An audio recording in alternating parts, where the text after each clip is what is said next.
Ce bâtiment était un très beau bâtiment, je crois que vous l'avez compris, qui était classé, qui s'effondrait, qui était plus ou moins fermé depuis 15 ans.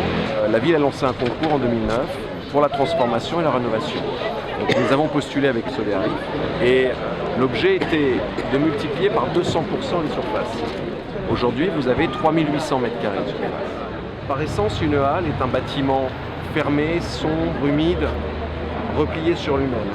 Le but était de le faire avec Patrick Mauger, l'architecte, extraverti sur la rue. Que les commerces sortent, ils vivent avec la rue.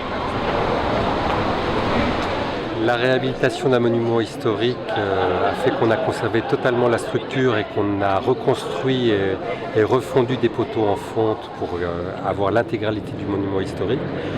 L'extraversion du monument, l'ouverture de toutes les façades, la création du sous-sol et la création de volumes supplémentaires qui sont totalement indépendants du bâtiment historique et qui sont comme des boîtes qui viennent s'insérer dans le bâtiment.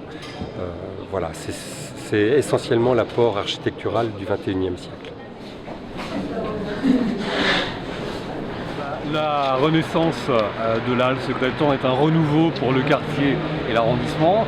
Nous avions 3 objectifs, c'était de rénover, de sauvegarder un patrimoine architectural magnifique auquel nous sommes très attachés, 2, confirmer la vocation commerciale du site et du quartier, et 3, en profiter pour élargir l'offre de services en direction des familles. Et on l'a fait effectivement dans une relation de confiance avec des investisseurs privés dont on a besoin de l'énergie pour nous aider à faire avancer la ville avec l'investissement public et avec l'engagement associatif.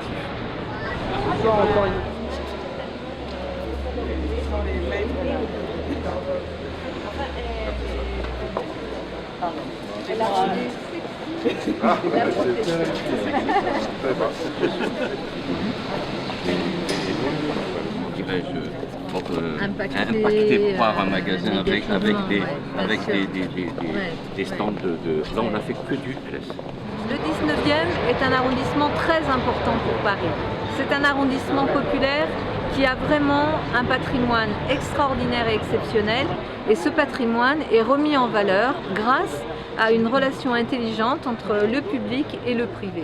Donc c'est un espace famille dont le fil conducteur est le jeu, mais c'est pas une bibliothèque. Voilà. D'accord. Parce que donc l'idée c'est que dans ces espaces-là, on va aménager différents espaces de jeux et de jouets, voilà, avec des zones correspondant aux différentes tranches d'âge, puisqu'on vise les enfants de 0 à 18 ans. Ouais. Voilà, pour que les parents et les enfants et les jeunes viennent jouer ici. Ce lieu, c'est un lieu pour les habitants. Donc les usages de ce qui va se passer dans ce lieu répondent à la fois aux besoins de commerce.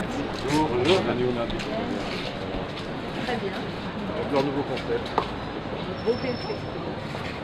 Ça marche bien. Très bien. Mais aussi des services. Un lieu pour les familles, un endroit pour faire de la gym avec une grande salle. Donc c'est pour les habitants. On a envie de faire partie.